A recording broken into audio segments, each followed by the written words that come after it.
Hey, everybody. This episode of Our Kids Play Hockey is brought to you by our title sponsor, NHL Sense Arena. Look, we all want our kids to succeed in hockey, but let's face it, finding training that's both effective and enjoyable can be a real challenge, and not to mention expensive and a total drain on time, especially if you have to drive to the rink, pay a private instructor. There's so many reasons that money gets spent on this game. But that's where NHL Sense Arena steps in. It's a virtual reality training game that brings the rink into your home that takes off-ice training to a new reality. It's designed to improve hockey sense and IQ, something that's lacking majorly in the game today for both players and goalies.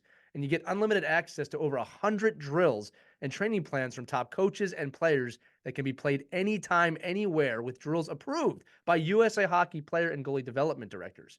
Look, improving mental hockey skills at home has really never been more fun, and any hockey player that uses this is going to have a blast. All right. I've used this before on my own, and it feels like you're so immersed in an arena, you sometimes forget you have a headset on. And again, it's not being on the ice, but it allows you to work on some of these skill sets like scanning, as I said before, hockey IQ, looking around the rink, making the right plays, that getting those repetitions in now as a hockey player are super important for your development. So NHL Sense Arena is giving all the listeners an exclusive offer for $50 off an annual plan when you use our code Hockey Never Stops at checkout. Again, that's Hockey Never Stops. All you got to do is go to hockey.sensearena.com. Again, that's hockey.sensearena.com. Use the code Hockey Never Stops, and you'll save $50 on your annual plan of NHL Sense Arena. Make sure to check that out and enjoy this episode of Our Kids Play Hockey.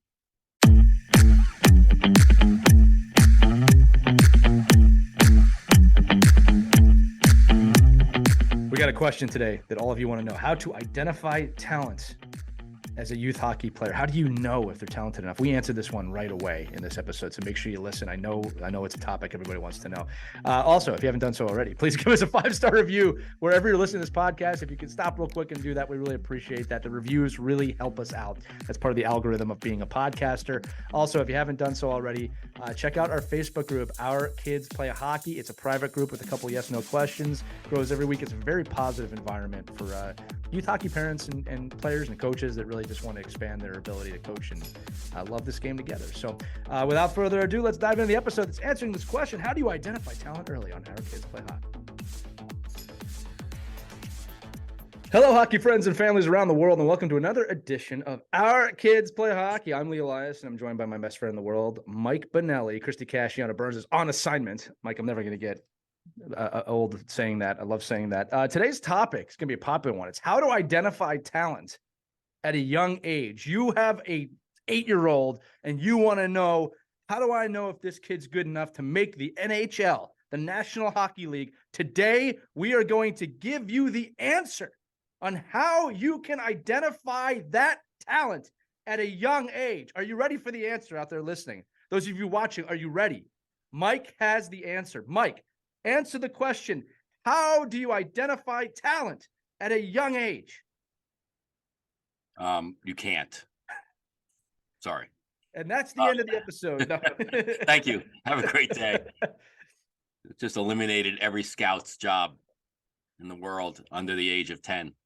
No, yeah, right. Here we go. So honestly and obviously, today we're going to discuss not why you can't identify talents at a young age, but how important it is and what to focus on at a young age to create talent or to create really productive citizens. This is going to be a really fun episode. Mike and I have a lot of notes.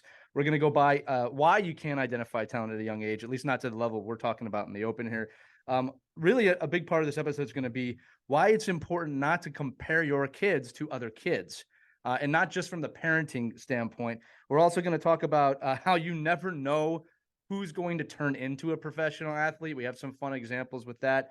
We'll talk about, the FOMO, the fear of missing out, especially, it's rampant in the game today, especially from Mite, Squirt, Pee-wee, the tournaments or the showcases you may or may not go to. That's becoming a problem, I think, in the game, like more so than when I was a kid. And then we're going to talk at the end about just, enjoying the process and what that process or lack of process looks like. But Mike, let's start with just kind of the quick why, for the parents listening, just to remind them, there is no way to identify talent at a young age. Even if someone's gifted, you just don't know where that's going to go. Right. And we know that you can identify, you can see talent, right? You can say, well, that kid's really talented. Like, oh, Right. that kid's real, that can could really do things that my 7-year-old can't. Or wow, I can't believe that that little girl can throw the ball like that, like, and she's 6. Like, so yes, there are talented athletes, Yeah.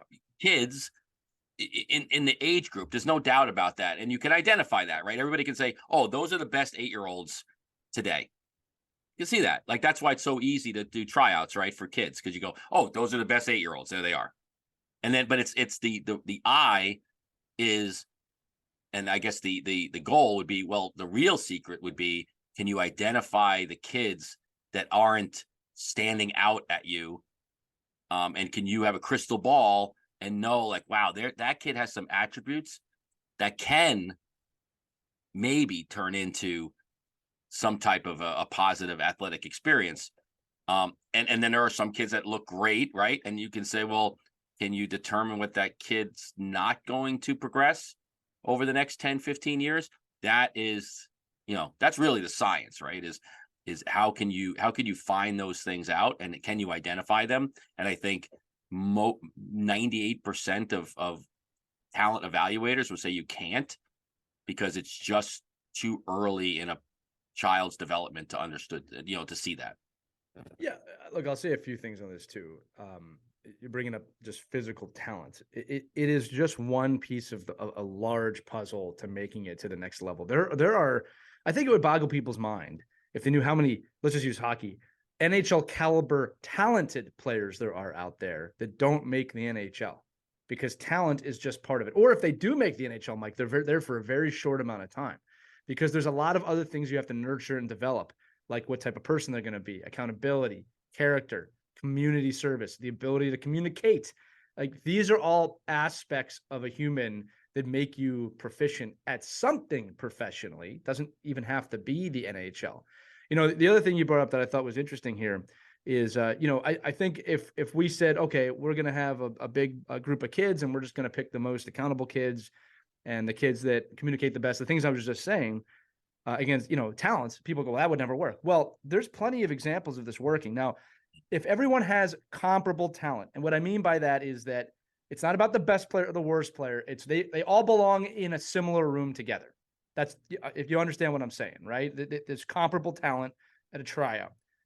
My belief, and I stand by this, is that if one team picked the most talented players and another team picked the most accountable players of equal talent or comparable talent, the accountable team's probably going to win. And I can show you examples throughout history. 1980, Olympic gold medal team. 1998, Nagano, gold medal team. I mean, there are a lot of examples. I mean, most Stanley Cup champions have a high level of accountability. Again, we're recording this right before the Stanley Cup final between the Vegas Golden Knights, the Florida Panthers, two teams that have never won a Stanley Cup before. You know what somebody pointed out to me the other day? How much these players are smiling right now and having a good time and are there for each other. You can visibly see it. Whereas, Mike, when we were growing up, you didn't see that. You saw Scott Stevens looking up ready to murder someone, which again is part of the game at that time. But that's something I wanted to talk about is that you have to develop the person, not just the talent. It's great if a kid has talent. That's wonderful. I mean that. I love it when I see kids with talent.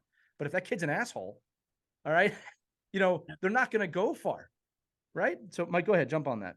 No, well, that's a huge component of the programs I work with, is alienating and separating and segregating the talented, the quote unquote talented players from the other pool of 8-year-olds in your system.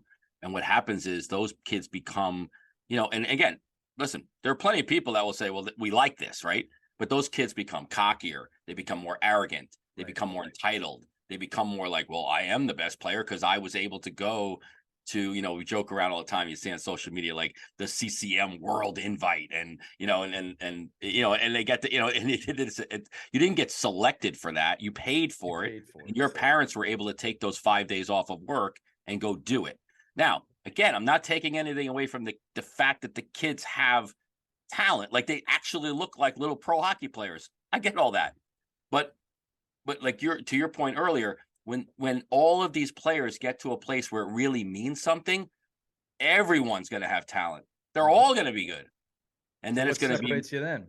It's going to be, what are the players that could learn, humility and teamwork and selflessness and all of the qualities that we would want in a player, in a person anyway. Like all of those other things, like I don't care if you're the great cellist, if you're, if you're somebody, or, we were joking around earlier that that you want your child to be a podiatrist and they love feet when they're 6 and 7, and you just inundate them with more podiatry and more, let's go to beaches and look at people's feet all the time.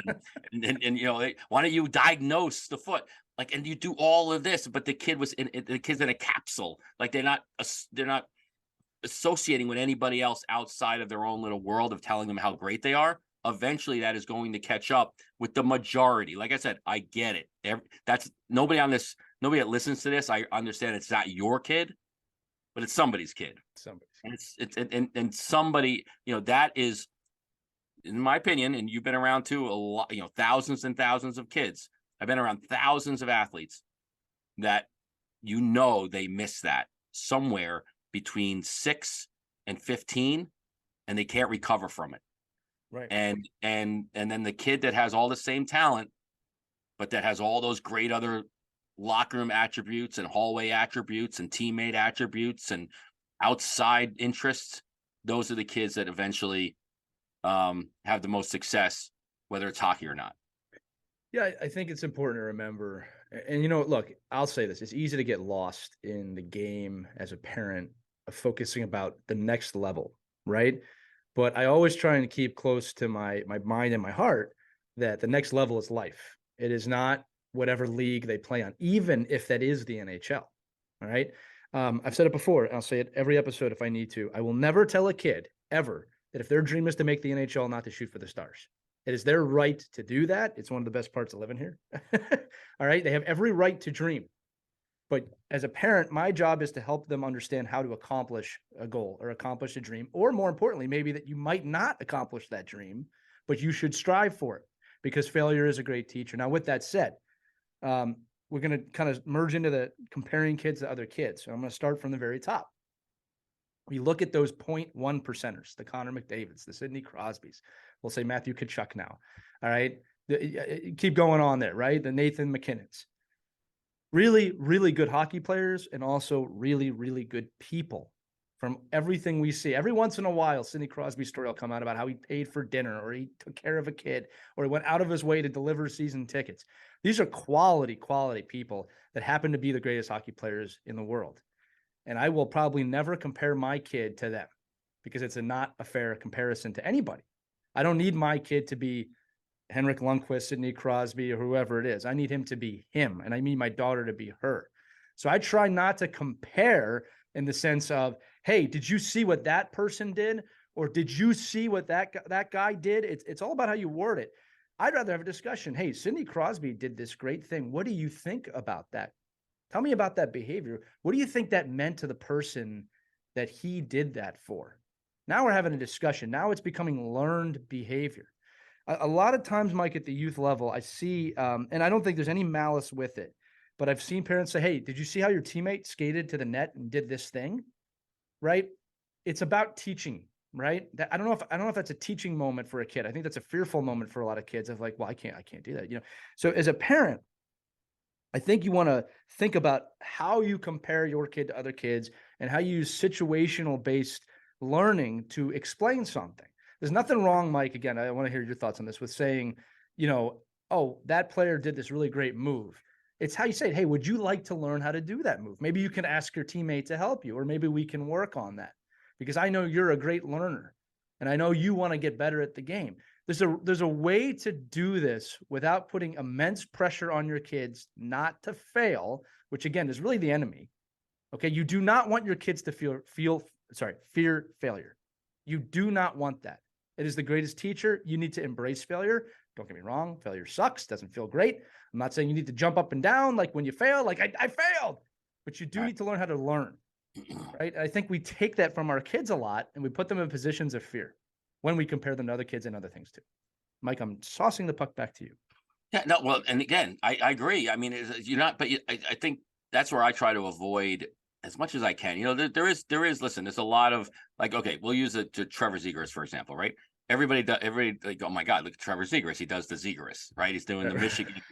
And now he has his own spin on it, right? And now there's literally, I think every youth hockey practice I see everywhere I go right now in the last 3 months, before, when the kids get on the ice and they're doing their little, getting warm ups or have some free time, they are trying to do that drill, or they're trying to do that skill.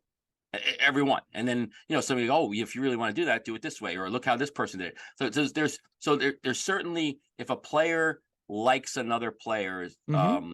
does something that is in a positive, right? Even 9-year-olds to 9-year-olds, like, oh Sure. wow, Yeah. look how that kid did that. That But you're was talking not about it in an organic way. And that's what I'm talking about too. Yeah, you're not seeking it out. You're like, oh my Right. God, you play more. If you were able to do what he does, I Right. tell you now, you Be play more. Trevor Zegras. Like, no, Yeah. you can't do that.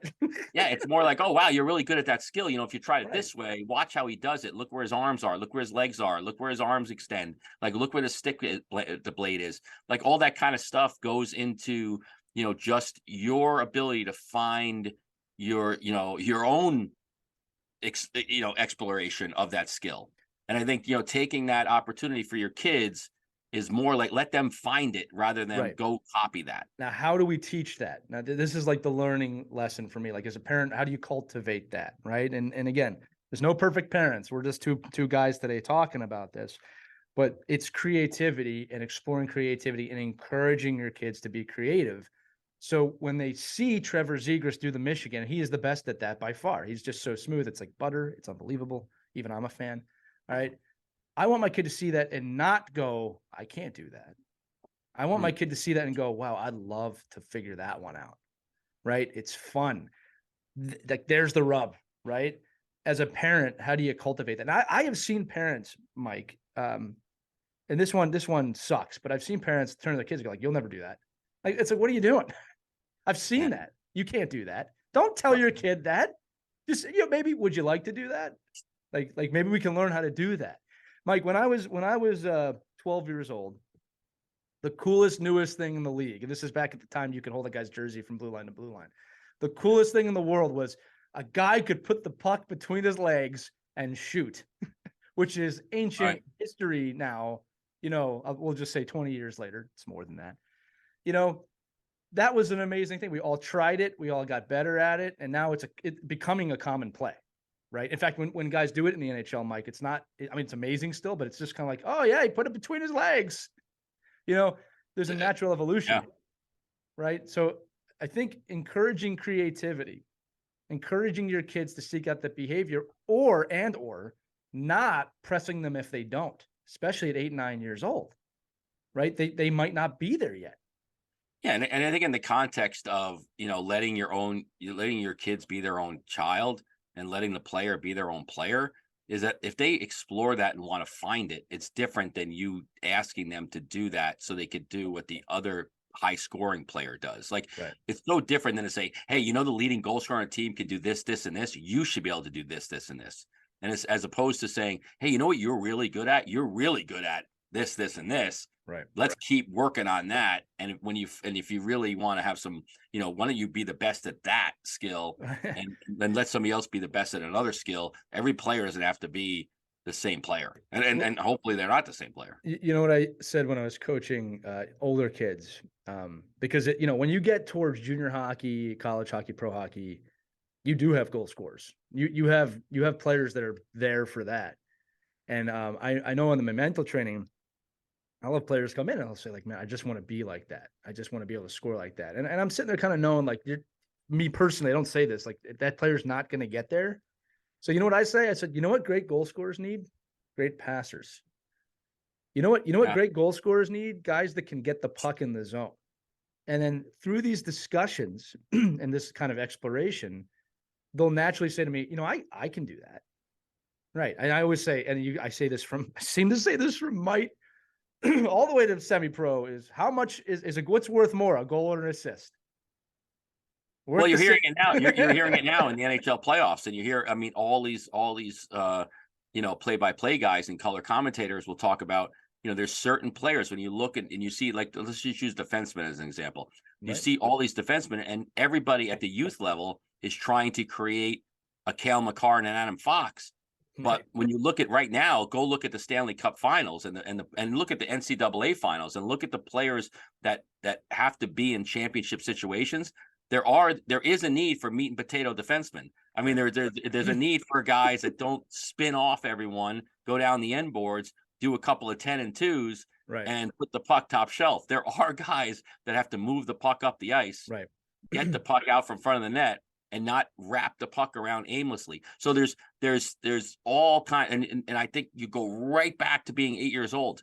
You don't have to, every right defenseman doesn't have to rush the puck end to end. And I think what's happening is what we're doing at the youth level is identifying all of those kids. So we have a whole, and I get it. You know, we can go back to other episodes where we talk about positionless play and that there is no positions. It's 5-on-5 hockey and everybody's interchangeable. Yes, but at some point, somebody has to play D and somebody has to put pucks in it.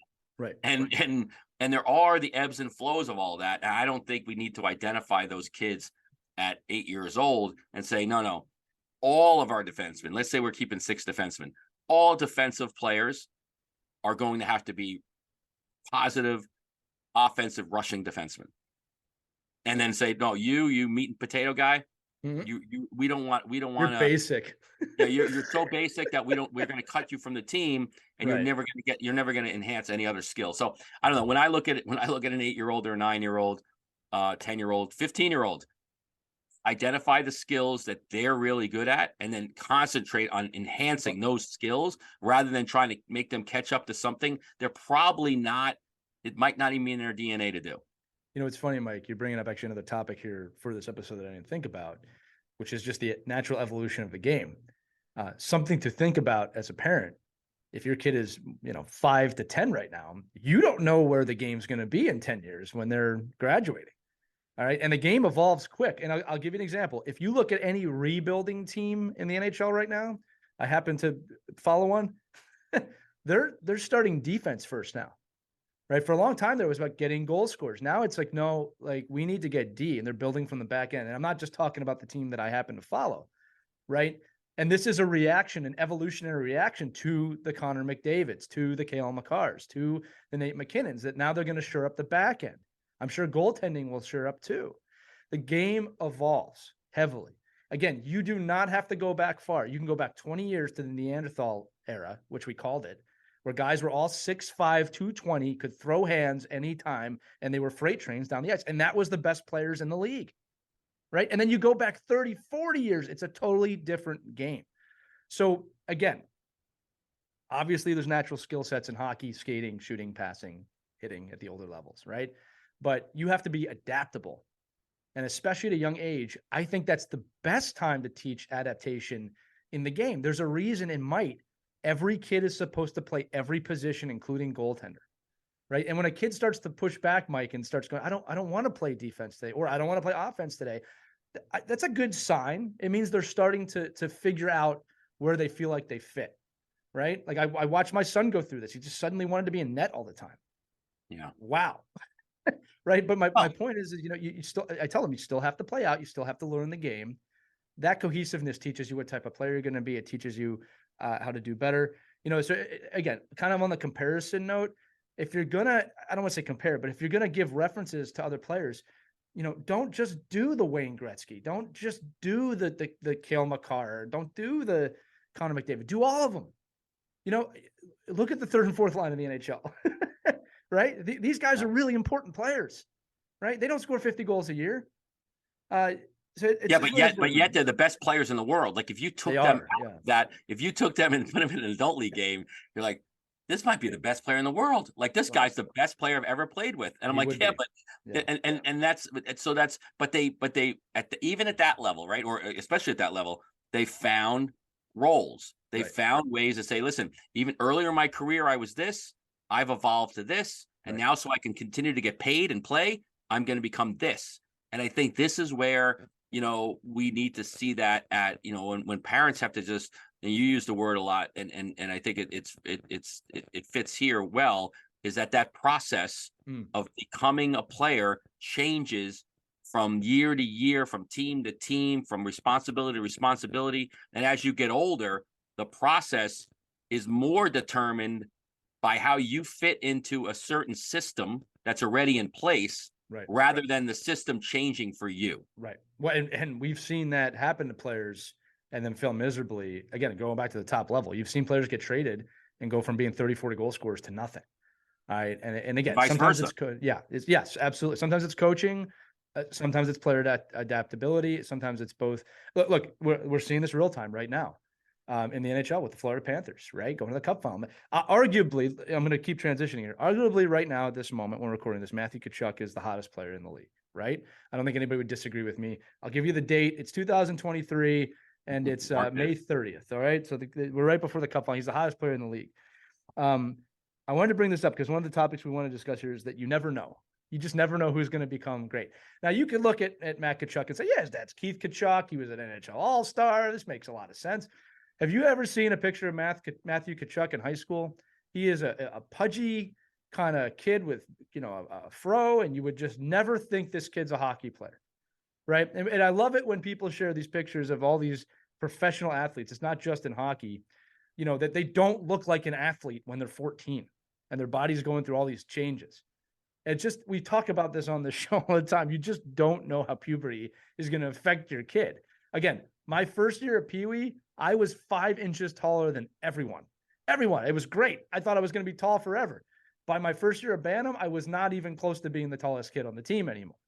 Right? Yeah. You just don't know how that time period is going to affect the changes in your body, which is why it's so important to cultivate the person as much as the player. Right? These are children. We got to remember these are children we're talking about here. And we eliminate so many kids too because of the way they look, whether they're tiny or light or heavy, and I don't know, I want to use the right word, but they're thick, right? So and I think if you but again, there's certain ways to then take that and build build around that attribute of that player. But ultimately, the core is the kid confident? Is he a good person? Is he a good teammate? Is all that other stuff can take care of itself? Oh, my kid he didn't make the AAA, invite team. Okay, great, but what did he do? Like, what are we doing for him? Listen, let's use Michael Jordan. Let's just use Michael Jordan real quick. All right, hopefully we all know the story of him getting cut from his high school basketball team. Right. There's a few aspects of this. Now, Michael Jordan, again, I'm not comparing anybody to Michael Jordan. He had probably more drive than most people on the planet. Okay. But do you know what the big differentiator was the year he got cut to the next year when he made it? Probably his height. Yeah. He grew like 5 or 6 inches that year. Right. Yeah. Huge difference. All right. I'm not taking away from the story that probably motivated him. They didn't make it, but he grew half a foot in a year. Yeah. All right. So it plays, you never know. It's the point. You just never know what's going to happen here. All right. And I think his brother, or he says about one of his brothers, his older brother, his older brother's not that tall, right? He's not over 6 feet. He goes, he was a better player than I was. Yeah. If he was my height, you'd be talking about him. Right. So again, these are not comparisons. These are stories to help our point. Yeah. And again, listen, and we've talked about this many times, right? There, that the Matthew Tkachuks and so these kids that you're seeing develop now, right? Listen, Matthew Tkachuk wasn't a bad hockey player ever. Right. So, in the scheme of talent, like most of these kids were always good. And we're not talking about the 1%er though. Mm-hmm. We're talking about the kid that wants to work through all of this other stuff. And then us as organizations picking kids based off of the snapshot they are today without any thought of what they might be. And then saying, oh, we're great talent evaluators. Well, you're not. You're identifying talent today, but you're really not a great talent evaluator, because if you were, you would be doing this, in-depth history of who the parent is, what the genetic makeup is, what other people have done in the past, what statistically, like where I would be talking to that kid's pediatrician and saying, hey, where are they projecting? Because pediatricians will tell you, oh, this kid's going to be 6'3". Well, how? Look at him right now. No, well, I'm telling you right now, he's going to be 6'3", going to be 210, and this is who he's going to be. Okay, that's a good thing for me to know if I'm picking for long-term success. If I'm just picking for today and I need the $1,000 for the tournament, then yeah, pick the kids that you see skate around the cones the fastest, and then pick them. But for a parent, and I think we're talking to the parents here today, think about the fact that that's not the end of the road or the beginning of success for your child. It's just a snapshot in time. And I think the theme here is that to develop the whole player around that gift or detriment Yeah. in the snapshot of today. I mean, Mike, I would expand that. Grow them around the gift or lack of a gift. Grow them into a human being. Grow them into a person. All Yeah. right. I'll say it again that I think drive is an incredibly important factor in this process. And it's okay if your kid doesn't have the drive. You just can't expect them to go beyond a certain point if it's not there, right? And again, how do you develop that drive? A lot of it's organic. A lot of it has to come from them as a person. And I don't think we realize sometimes how much we can be a detriment to that by the things that we say. Then we talked about how to identify talent early. You can't, right? A kid's drive, a kid's passion for the game is so important.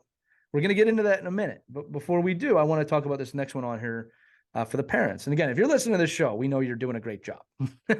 We know you're a great parent because you're here to learn, right? And we're just two schmoes talking about it, but we're creating this discussion. Schmoes with experience, I'll put it that way.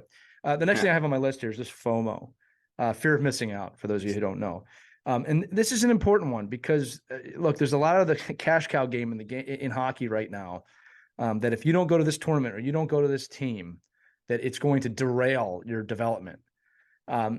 Look, I'll say this: those opportunities are insanely rare. They're usually extremely elite in the sense of USA development camp, and you're invited. You don't have to pay to be there, right? For the most part, right? Depending on what you're looking at. Right. Just be careful, parents, kids, everybody listening, at what you think is something you have to do, a mandatory event. All right. Especially at the youth ages between 5 and 12. Right. This changes a little bit when you get older. I'll give that. Right. I mean, you need to be seen when you're older if you're serious about the game. But there is not one Squirt AAA Elite Showcase on the planet that we're going to watch. Mike and I are going to watch, or any that you could get the greatest NHL scout in history that's going to look at that and go, that kid is the one. All right. It just doesn't work that way. Right. There's been maybe 3 players in history that you could say that about. That's it. All right. Let's be honest. Everyone knew with those players, right? So, Mike, let's talk about the fear of missing out and just why it's okay sometimes to say, you know what, we're not going to do that one. Yeah. Well, number one is anytime you have to pay for something that other people don't get to pay for or can't afford to pay for or can't participate in is already, you're already, cutting the pool in half, right? You're eliminating so many other people that say, oh, I'd love to do this, but I can't. And then you have the people that say, I'd love to do this and I can't, but I'm going to do it. Like I'm going to make it. I'm going to sacrifice all this other stuff to do this spring tournament that's going to get my kid exposure. And, or, what I laugh all the time. And again, I try not to be condescending about this, but like they'll talk about like, oh my God, what an experience for my 6-year-old or 7-year-old. Like what an unbelievable experience. And I'm telling you right now, just from my experience, that kid's not going to remember that experience. Like when they're 15, right. Like, what did we do? We went to what? Like, oh my God. And, mom and dad will remember it. And, Facebook will remind us of it. But I think it's really not like, are they real? Is that really like something that's unbelievable for them as far as experience? Now, can it be a springboard to something else? Can it inspire them to want to work harder and be better? Or could it do the reverse and be like, oh yeah, you always hear like, it's almost like when I go fishing, right? If I go fishing and I don't catch any fish, you're probably going to see like a picture of the sunset. Like what an unbelievable sunset. You're not going to see a picture of the huge fish because I didn't catch anything, right? You're going to see, being like, oh, Mike didn't catch any fish. Why? Oh, because the sunset looks great. I'm reflecting in the moment, and you'll see that from all these posts, right? That the kids will go to a tournament, they'll lose 6 games by a score of 87-2, but yet the experience was that they were looking for. I'm like, I don't know anybody that pays $1,100 to go have an experience to get your butt kicked, for a full weekend of kids that are better than you. But that's where that fear of missing out, I think, really gets taken advantage of by these organizations that know, well, if you go to the Eastern, select elite exposure camp, and I will say this, listen, there are plenty. There's plenty of evidence, and there's plenty of information out there of seeing a kid, many kids, when they're 6 and 7, 8 years old, and people are like, oh my God, this kid's going to be good. He's going to be good, right? But people forget that for every person that everybody said, oh, this kid's going to be good, only one of those 20, oh my God, this kid's going to be good, and that's already based off of the kids that are already selected as the best kids at that age group anyway. Like, so it's a skewed system, Mike, and I do think it's getting worse and worse and worse. Yeah. Because of the ability for us to have social media, see all this in our faces. Like you said it earlier, like, I don't think this ever happened when we were this age. Well, it didn't happen. Number one is because there was no profitability in promoting it. Right. Because people would know about it anyway. And there was no like in your face. Like, I remember growing up, the Empire State Games was huge in New York State. Yeah, I remember like, those. And the Empire State Games was like if you were 15 years old, like if you didn't make the Empire State Games, you probably weren't going to play college hockey, right? But the kids that didn't make the Empire State Games didn't even know they existed. Like, so all of us that made college, played college hockey and didn't make an Empire State Game team, were like, I didn't even know there was an Empire State Game. Right. But now everyone knows that elite select camp. And if you're not there, they think, well, then there's no chance for me. Only because that's what the pictures and the stories tell us. Well, and I'll say this too, and I'm going to dive into that a little bit, just so you know, or as you said, I should say, those great players when they're 10, 11 years old. I knew a guy. I'll just say this. He played in the AHL, could have played in the NHL. He was that talented.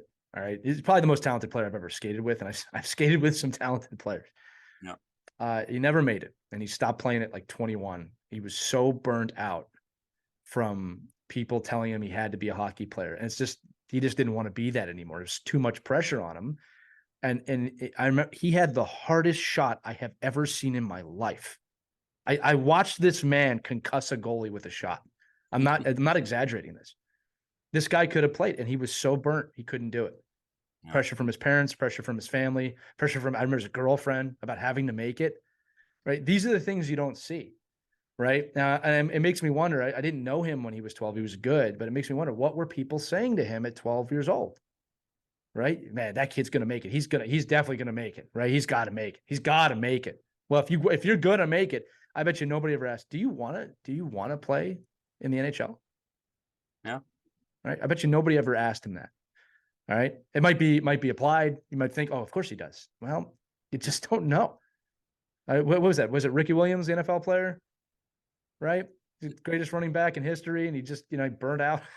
Just like didn't want to do it. He wanted to sit at home. And well, it's a lot easier too to give up and when say you're burned out when you have $10 million. That's very true too. But I think it's I was like I'd be burned out too. I mean, who wants to get up in the morning? I don't want to do this anymore. But there's a reson why those athletes are who they are, right? Because and there's a lot of people that are not athletes that are the same way. Right. So many more than athletes that they have that inner drive and that inner passion. Right. And it goes down to show you that if you can build, we talk about this in this whole fear of missing out piece, is you can build, you could rip passion out of a kid just as it's delicate successfully than putting the passion in. Well, again, there are times when a kid sees something, goes, oh my God, I want to be that. Like, I want to do that. Great. But if mom and dad say, hey, you should want to be that. Well, and again, you got to put yourself in the mind of a child. When a parent says that to you at 8 years old, it's gospel. Right. I mean, you're a God to your kid at that age. All right. You really are. Right. So it's like, you have to do this. They're going to say, okay, I have to do this. Right. Again, you talked about passion.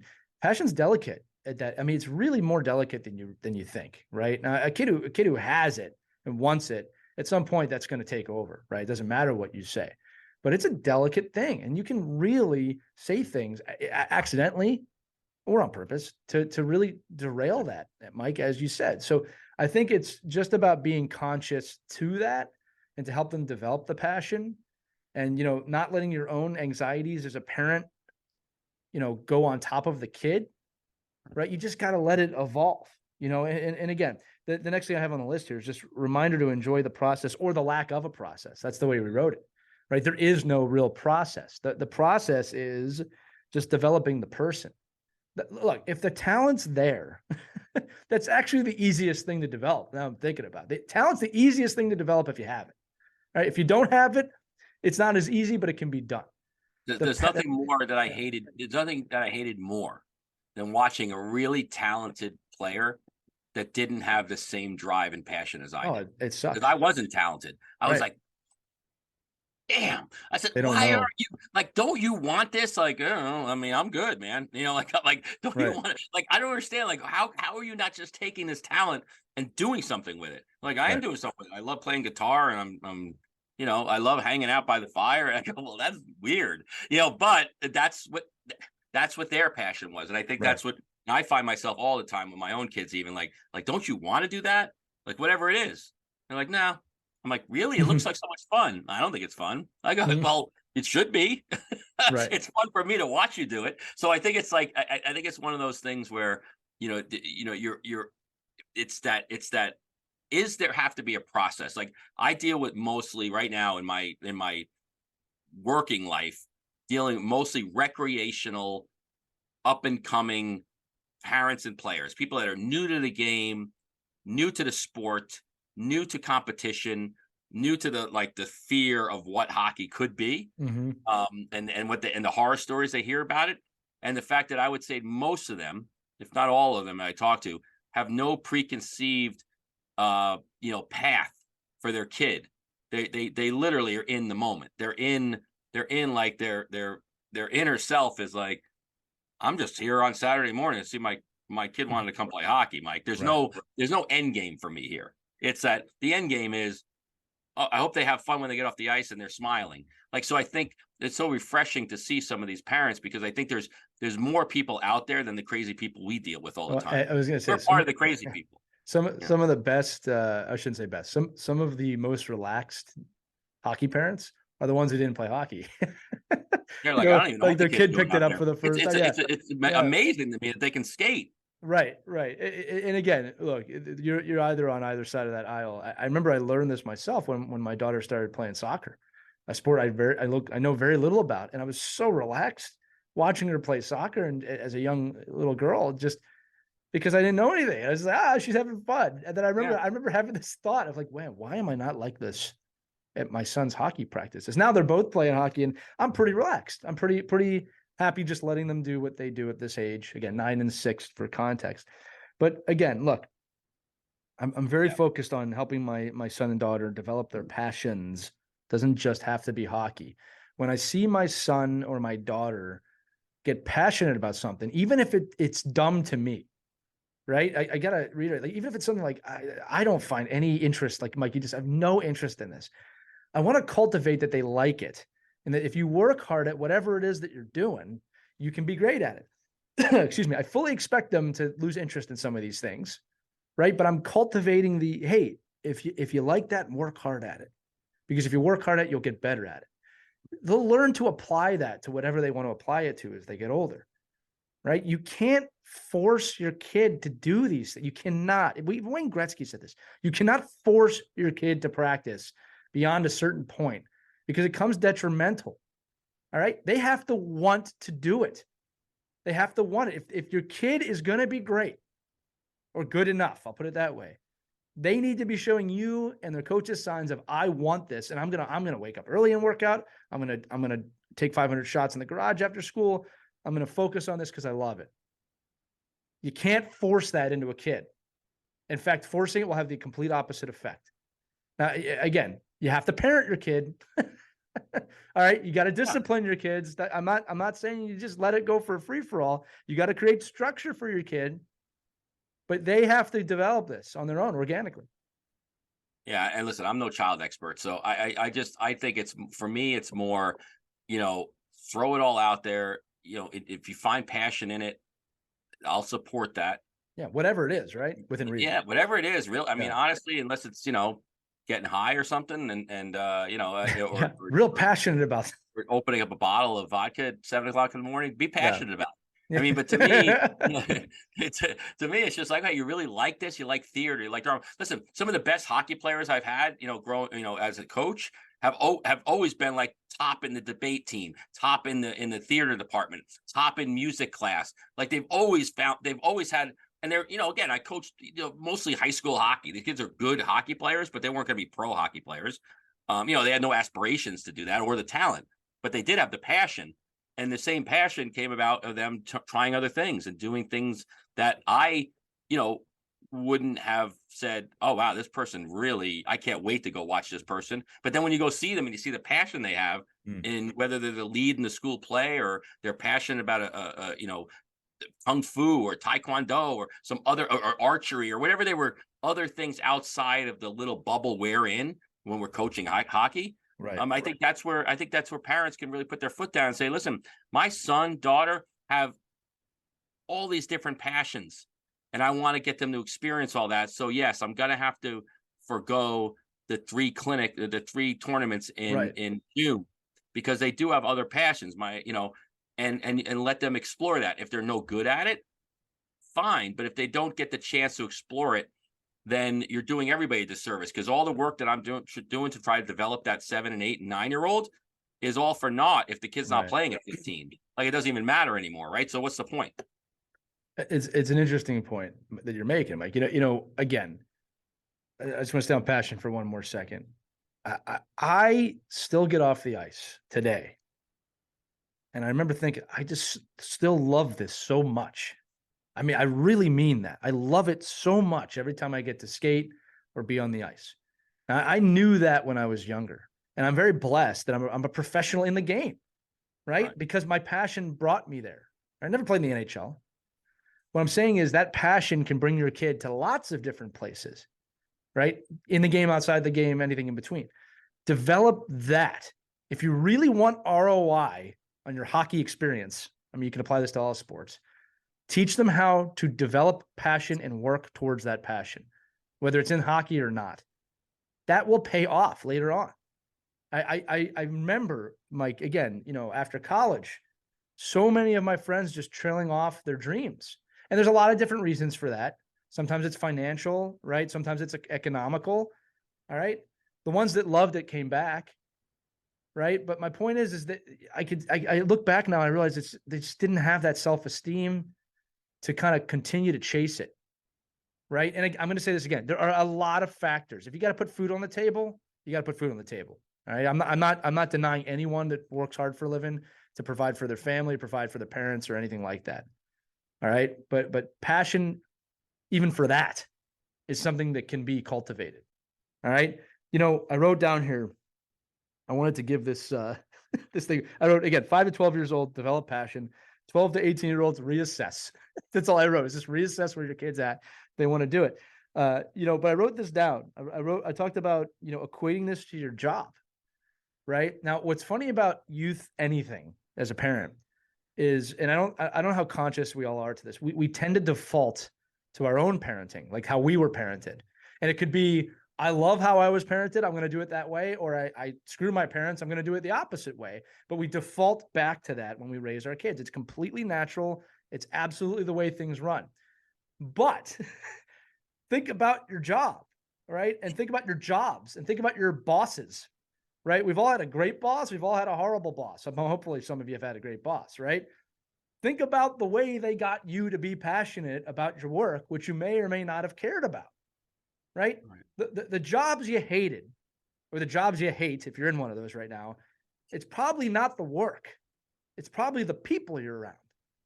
It's probably the lack of motivation. It's probably when they come to your desk and put their finger down and go, hey, you didn't do your job. Do better. Sound familiar? I've heard parents say that. Now, the jobs that you loved, it's the people. Hey, you're doing a great job. Hey, how can I help you do a better job? Hey, we need to reach this goal this quarter. Let's do it together. How are we going to get this together? Right? That sounds like a coach, a good coach. All right.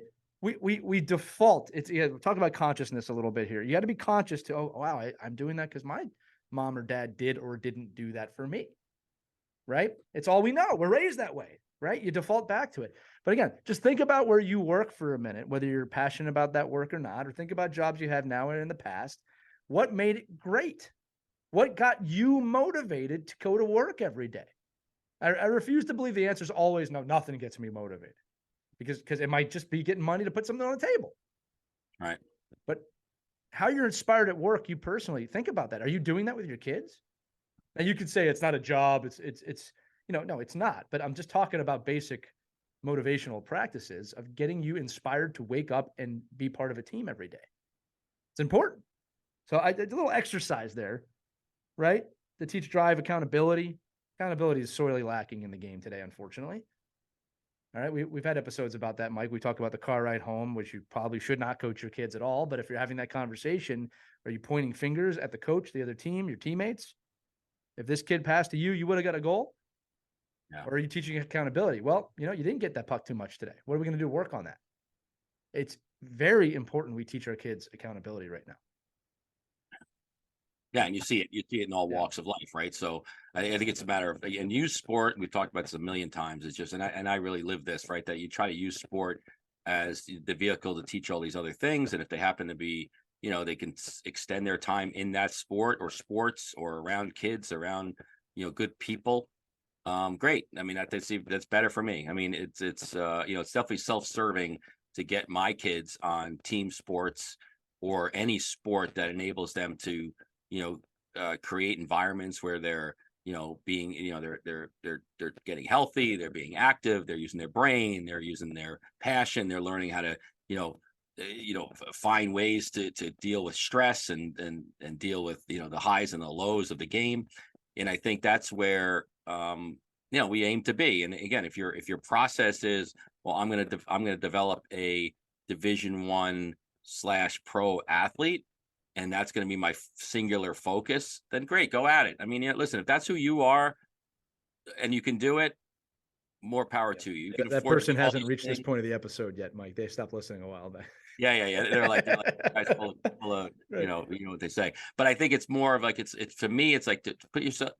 If you want all those things, I just really believe this. If you really want all those things anyway for your kids, it's going to happen in the way that you can do it, where everyone around you benefits from it, and the kid will flourish. The kid will just find a way. Do we have to push kids sometimes? Do we have to guide them better sometimes? Do we have to redirect them sometimes? Yes, there's no doubt about it. I mean, we're again the strategies we used in the 80s are different now because we didn't have all these other distractions. I'm a big believer that there's no way that I'll tell you right now. I dread to think about what would have happened if like all these other things were available to me when I was growing up, to not have to just go outside, be bored out of my mind, and create like the environment I wanted to create just based off of picking up some boards and moving things around and tying ropes to things I probably should have been tying ropes to, and swinging off different areas of the yard, because it could have been it would have been too easy just to sit in my room.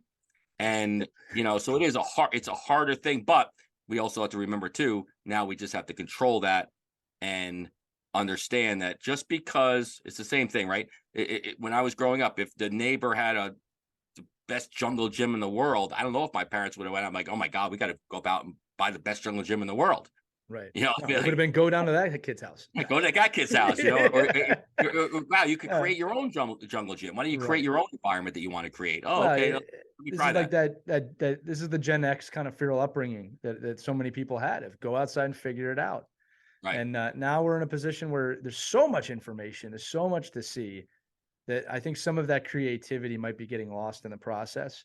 But Well, which even is why, but Lee, even the fact that yeah, all these posts that I see, and I try to avoid looking at them. Like I try to almost like block some of the stuff that's going on, because I see some of these. It's not even the parents. Well, I know it's the parents posting, but it's every 8-year-old has an Instagram account. not And mine. it's at so and so, and I'm like, Right, managed by, no, some of them actually say managed by mom or managed by right, dad. right. I've Some seen those. make it look like that's the kid coming up with this stuff, and then your Right, kids look at it and go, no, that kid is not coming up with this. They're not videotaping themselves. This is just a parent building a professional, kind of environment around their kid because they want them to be a pro. right, And I'm like, okay, well, that's fine. That's you. That has nothing to do with me. But the people I work with, I'm like, you don't need to worry about what that person's doing. right. Well, and again, it comes back to even just self-esteem in general, right? Is and the whole theme of the episode of why not to compare yourself with somebody else. That's really what the theme is today. All right, your kid is your kid. They're a separate whole human being, right? That, we joke all the time in my house, that, that aspect of my son is coming from me, or that aspect of my daughter is coming from you. Truth is this: they're not me. They're not my wife. They are their own person, and they're All going to the have to positive develop. stuff is my side, but Right. but Yeah, it's the other amazing. She stuff, like, always oh, says that's it's your family. yeah. My wife says it's your son when she's mad at him. Your son did this, not our son. No, Yeah, joking aside, right? They're separate whole human beings, and right. our at least from my point of view, the goal is to help raise them or create the parameters for them to become a good person. So I'm going to round this out, Mike. I'm going to come right back to the beginning, bookend the episode. The question: how to identify talent early? In hockey, it's tough. You can't. However, how can you identify talent early? If you look at this at a higher level of person, does the kid pick up the pucks at the end of practice? Do they shake hands? Are they accountable to themselves and their teammates? Do they have a learning mentality? Are they creative? You can start to see that type of talent early. You can also crush it out of a kid if you're not careful. Yeah. You can crush it out of them. If you see a kid helping, teaching, trying to be a good teammate, being accountable, say something to that kid about how you're doing a great job doing these things. Cultivate that. That is true talent. Physical, skill-based talent, while is a gift. I wish I had more. And Mike, I know you do too, right? It is a maybe 10th of the puzzle, if that. It's super important, but it is not the whole thing. You can't just focus on your kid's skating ability at 6 or 7 years old, or the ability to shoot the puck high on a Mike goalie that can't get his glove up above the post. Right. Make a good person. That's how you identify talent early. If you agree with that or disagree with that, we would like to hear from you. Please feel free to email us at team@ourkidsplayhockey.com. I mean that. If you have a different thought on this, we would love to hear about it. We'll discuss that on the air. We're just people talking, trying to create the conversation. Right. Mike, For anything else? all you Yeah, dads that confront me in the hallway when I see you at the rink there's your that chance. say Mike, I listen to your podcast and like, you're full of crap. I'm like, oh, well, let's hear it. Does that happen, Mike? Does that happen to you? Oh yeah, I get that all the time. Because I get it from a perspective like, oh, well, you're involved with this club or you're involved with that club or you do this. I go, yeah, but that's not. But again, but I try to be the rational human being in all of those places. I guess. Right. Do I work with quote unquote elite 9-year-olds? Yeah, I do. I work with a lot of. Do I work with beginner skaters? Yes. I just work with kids. Like most children that want to learn how to play hockey, I'll work with in that moment. Do I see potential in kids? Yes, and ask those kids. Am I driving into their head that your talent means nothing to me right now? Like how talented you are skating wise is so minuscule to where you need to be later on down the road.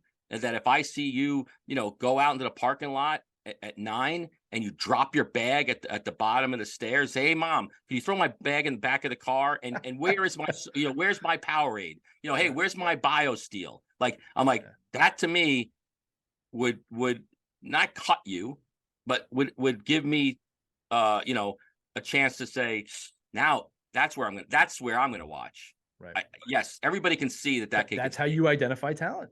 Everyone can see that kid can skate. Everyone, but I can tell you right now, what everybody didn't see is the fact that kid's just an ass, and like, and the parents are allowing him to be that way, and I guarantee he's probably that with his teachers. He's probably that with his grandparents. He's probably that with his teammates. Right. And that to me is so much going to be more impactful. It's the same reason why I ask organizations that I work with to work with all their ages in a all their levels in a particular age group together in stuff that you do, like team building exercises and off ice training and all the other stuff that doesn't require you to be able to balance on one foot better than the other kid. Because the 8-year-old is an 8-year-old is an 8-year-old. Hey, I'll tell you this. I notice, I don't say anything, but I notice when a parent doesn't prioritize the team building that we do. All right. Now listen, conflicts come up. That's okay. Right. I got football practice. Totally get it. Right. You made a commitment to a team. I get it. But when I have a parent like, oh, no, today we got to, it's kind of a BS. I notice that. You're not prioritizing this development. You're telling me that skill development is more important than your kid's mental development at that point. Again, when it happens over and over again, I'm not talking about the one-off because almost every parent. When it's a regular thing, like I see coaches that blow, like I know at the high school level, the coaches that blow off like team building exercises and character builder workshops, and opportunities for kids to Needle get in my together heart, and do Mike. community service. Like, if you're going to blow that off because you don't think it's important, it is Yeah. the most important thing you can do, bar none. It's the most important thing you can do. And so the fact that we spend 5% of that in our youth hockey environments is still beyond me. But again, this is why we're here. This Right. is the mission. This is the goal. And I think, and the people that do, your point, chime in, ask for advice, ask for other resources. I love the fact that when those people ask on Facebook or Instagram, we or get wherever, them all the time. we can provide them that information, because if you Yeah. want it, we'll give it. If you don't want it, then don't listen. Yep. For those of you listening, I can't tell you how many emails and messages we get of just, hey, thank you for letting me know I'm on the right track. I mean, we get those a lot. I remember one of the biggest compliments I got, just real quick, Mike, on an off ice was, I remember a parent was pretty antsy to leave. Like they had to be somewhere. It was early on in the season. And I started doing the team building, and I remember I looked at him and said, "Look, if you have to go, like, now I was like," I remember he looked right back at me. He's like, "You know what? They can stay for this. That was one of the biggest compliments I ever got. He saw the value in the team and team building." One final note here, just talk about people, type of person you are. Let's just use the Matthew Tkachuk because he's hot right now. I don't know if you saw his interview after they won the Eastern Conference. Did you see the first people he thanked? First things he said? No. I don't know if you saw it. The first things he says, it was the head of his own team. He goes, talk about his brother who was watching, his mom, his dad. Like, the first things he said was to his family. And it was just gratitude. So happy that my family can watch this and be here. I can do this with my family. Then he started to thank his team.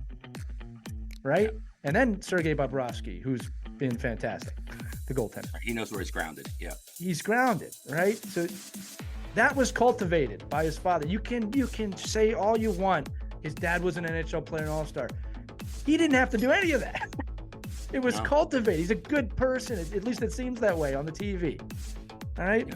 So, again, I also want to thank all of you coming up to Mike and telling him, he's BS after the episode. Thanks for listening. We value you listening. Continue to listen. No, I do get a lot of nods, though. I get a lot of nods, like. Yeah. But the parents don't want to come up to me because they don't want the other parents to see that they're talking to me. It's amazing. It's amazing to me. Mike, I'll come up to you. I'll quote you. I'll follow you. I'll follow you to the rink any day, Mike. But look, that's going to do it for this edition of Our Kids Play Hockey. Again, all of the episodes are online. Just want to give another thank you to all of you listening. Our viewership and listenership just grows weekly. We really appreciate all those 5-star reviews on Apple or Spotify or wherever you're listening. If you haven't done so already, again, I'm going to keep saying this. Join that Facebook group. It's a private group called Our Kids Play Hockey. You have to answer a couple yes/no questions to get in. Kind of the discussion continues there. It is not a toxic environment in any way. We mod that pretty well, which is let's just say few and far between nowadays. So if you're a parent looking to join a positive hockey community, check that out. But with that said, we're going to jump out of this one. For Mike Benelli, I'm Lee Elias. Thanks for listening to Our Kids Play Hockey. Have a great week, everybody. We hope you enjoyed this edition of Our Kids Play Hockey. Make sure to like and subscribe right now if you found value wherever you're listening, whether it's a podcast network, a social media network, or our website, ourkidsplayhockey.com. Also, make sure to check out our children's book, When Hockey Stops, at whenhockeystops.com. It's a book that helps children deal with adversity in the game and in life. We're very proud of it. But thanks so much for listening to this edition of Our Kids Play Hockey, and we'll see you on the next episode.